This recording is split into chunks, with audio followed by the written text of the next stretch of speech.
सेहत की सत्ता से जुड़ा एक चिंता कार्ड निकालते हैं जिसमें एक बहुत बहुत जरूरी सवाल है। क्या आपके डॉक्टर साहब भी अधूरे पर्चे लिखते हैं या पर्चे में डॉक्टर साहब जो दवाएं लिखते हैं वो आपको समझ में नहीं आती है? सोचिए जरा, मैं फिर से ये सवाल पूछ रहा हूं। सोचिए, क्या आपके डॉक्टर साहब भी अधूरे पर्चे लिखते हैं या पर्चे में डॉक्टर साहब जो दवाएं लिखते हैं वो आपको समझ में नहीं आती है? या फिर क्या ऐसा भी हुआ है कि कभी आपके डॉक्टर ने गलत दवा लिख दी हो? यह सवाल सुनकर आप चौंक गए होंगे, जैसे मैं पढ़ के चौंक गया हूं। अब जरा पूरी खबर देखिए क्योंकि वो और ज्यादा चौंकाने वाला है। दरअसल आईसीएमआर के Indian journal of medical research ने देश के 13 बड़े अस्पतालों में सर्वे के बाद जो दावा किया है उसके अनुसार कई डॉक्टर्स मरीजों को आधे अधूरे पर्चे लिख रहे हैं। सोचिए, जांच के दौरान बहुत बड़ी संख्या में डॉक्टर्स की प्रिस्क्रिप्शन ही गलत पाए गए, यानी गलत दवाएं। इसके अलावा कुछ दवाएं ऐसी हैं जो डॉक्टर्स जरूरत से ज्यादा मरीजों को लिख रहे हैं। रिपोर्ट में यह भी दावा है कि ओपीडी में मरीजों के साथ जल्दबाजी में डॉक्टरों की ओर से बड़ी लापरवाही की जा रही है और डॉक्टरों की इस लापरवाही की वजह से मरीजों पर गैर जरूरी आर्थिक बोझ पड़ रहा है। यह दावा किस आधार पर किया गया, यह भी सुनिए।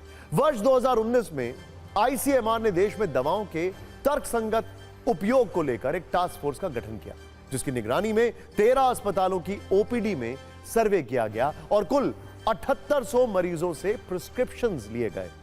फैक्ट्स पर ध्यान दीजिएगा और इसके बाद जो आंकड़े बताए गए हैं वो डराने वाले। आईसीएमआर की रिपोर्ट के अनुसार 45% डॉक्टर्स के पर्चे ऐसे मिले जिसमें अधूरी जानकारी पाई गई। सर्वे में 9.8% 9.8% डॉक्टर्स के प्रिस्क्रिप्शंस गलत मिले, मतलब दवाओं को लिखने में लापरवाही। यानी 7800 में से 475 मरीजों को जो प्रिस्क्रिप्शन दिया गया वो पूरी तरह गलत था। मतलब आईसीएमआर की इस रिपोर्ट को देखने के बाद आप यही कहेंगे कि ऐसे डॉक्टर से भगवान बचाए।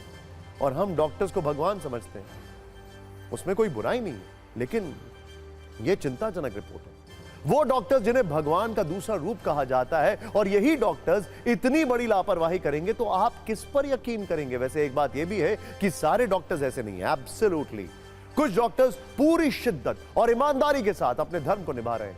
हिपोक्रेटिक ओथ, ये आपको याद है, वो जो डॉक्टर्स लेते। इसीलिए सबको एक तराजू में तौलना ठीक नहीं है, लेकिन जो खराब है उसे खराब कहना भी जरूरी है और आपके सामने लाना भी।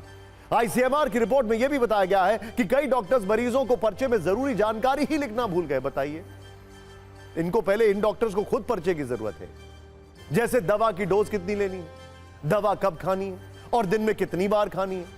इसका जिक्र भी कुछ डॉक्टर्स ने अपने प्रिस्क्रिप्शन में नहीं किया। तो आप क्या कह सकते हैं? पहले तो इनको डॉक्टर्स की जरूरत है। अगर डॉक्टर हो ऐसे तो मरीज भगवान भरोसे। आईसीएमआर की रिपोर्ट की एक और चौंकाने वाली बात देखिए जो डॉक्टर्स की लापरवाही को एक्सपोज करती है। रिपोर्ट के मुताबिक जो दवाएं ज्यादा लिखी जा रही हैं उनमें पेंटोप्राजोल, रेबाप्राजोल और एंजाइम्स की दवाएं हैं।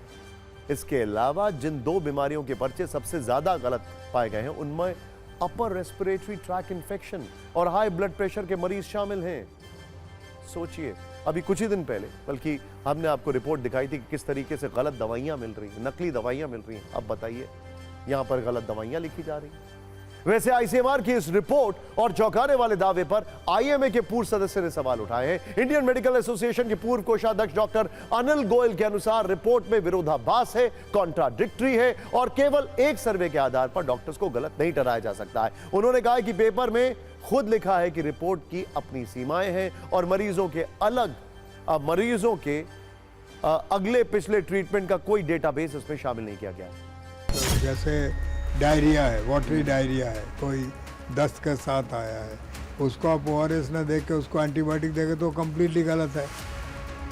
आपके पास कोई आया है राइनो वायरस लेके, कॉमन कोल्ड लेके आया हुआ, आप उसको एंटीबायोटिक दे दोगे तो बिल्कुल गलत है। स्टडी जो है ये सिर्फ स्टडी में नहीं सीमित होना चाहिए। कई बड़े बड़े कंट्रीज जो हैं वहाँ पर ये कॉमन है। ये प्रेस्क्रिप्शन डेटाबेस बनाया जाता है, उसको एनालाइज किया जाता है, उसके एनालिसिस के अनुसार फिर एक्शन लिया जाता है। मैं कहना चाहता हूँ कि हर डिजीज़, हर पेशेंट में प्रेजेंटेशन अलग अलग तरीके से होती है। जो स्टैंडर्ड ट्रीटमेंट गाइडलाइन है ICMR की हो या WHO की हो या इंटरनेशनल गाइडलाइंस हो, जो एविडेंस बेस्ड मेडिसिन हम कहते हैं उसके बेसिस पर होती हैं, वो एडवाइजरी इन नेचर होती है, मतलब सलाह दी जाती है आपको कि भाई ऐसा आप करें। लेकिन एक डॉक्टर जो अपने अनुभव के अनुसार पे अपने जो अभी तक के एक्सपीरियंस के हिसाब से वो मरीज़ की दशा देखकर दवाइयाँ देते हैं। इसमें कहीं ये नहीं इन्होंने लिखा कि जो उसको ज़रूरी दवाई थी वो नहीं दी गई, ऐसा कहीं नहीं लिखा है। ये भी जानना ज़रूरी है।